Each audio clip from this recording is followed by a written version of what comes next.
இப்போது ஆதாருக்கு நீங்கள் அப்ளை பண்ணி இருப்பீங்க, புதுசாக ஆதார் வாங்க போயிருப்பீங்க. அப்போ என்ன பண்ணுறாங்க, நீங்கள் கவனிச்சிருந்தீங்கன்னா தெரிஞ்சிருக்கும்.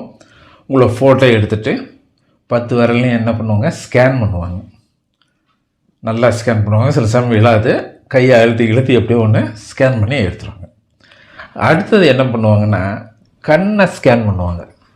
அதை ஞாபகம் வச்சுங்க. நம்ம 2 கண்ணையும் இப்படி ஒரு இது இருக்கும், ஒரு இன்ஸ்ட்ருமெண்ட் இருக்கும், அதை வச்சு ஸ்கேன் பண்ணுவாங்க. ஸோ